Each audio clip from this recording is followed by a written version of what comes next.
let's take a second and remember back to the beginning of the season for the Jets. So they got crushed week 1 against San Francisco. Okay, sure, but I'm going to pause it right here.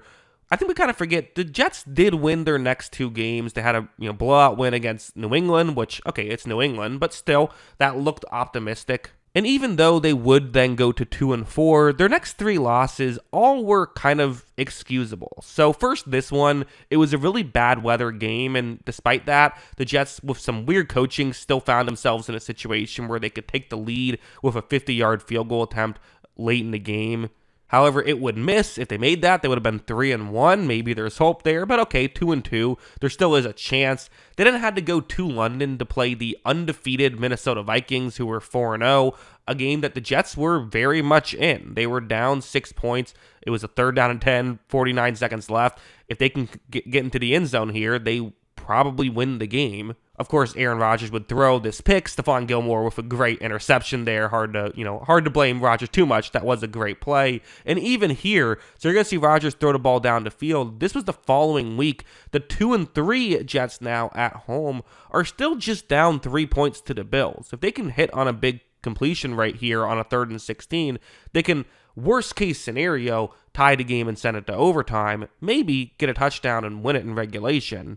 But instead, again, Rodgers throws a late pick. It was definitely odd. So going into the next week against the Pittsburgh Steelers, they desperately needed a win. Fortunately for them, they got up to a pretty big start. They found themselves in this situation where it's a 15-6 lead late in the first half. So they're in position where, hey, worst case scenario, they're going to be up 9 points at the half, you would assume.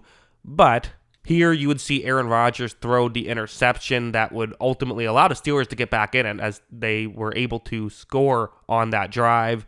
They ultimately took the lead on a field goal later on. So now midway through the 3rd, to me, this is the point when, at this point, it's rough for the Jets, right? You're thinking it's rough, but Aaron Rodgers has a history of slow starts, right?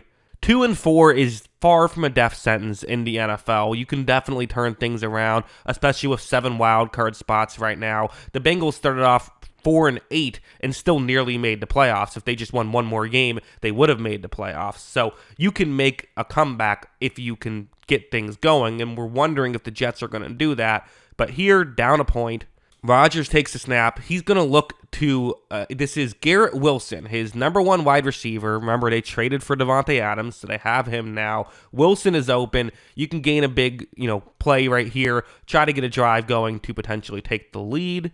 Instead, Garrett Wilson drops this pass, and it results in nearly a pick 6. It was returned to the 1-yard line. The Steelers went up 8. The Jets then missed another field goal on their ensuing possession. The Steelers scored again, and that was just it. So, again, before this play, before this game, they were in a rough spot. But I think at this point, that was when I realized, at least, when these things are going wrong, the Jets are cursed, and this season just isn't going to go the way that they wanted it to.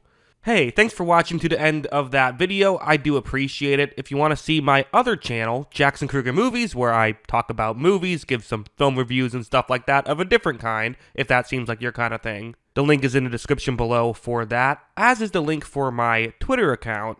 I'm at Jackson Kruger, so give me a follow on there if that's your kind of thing. And also, of course, remember to hit the subscribe button on this channel. I do always appreciate it, and thanks again for watching to the end of the video.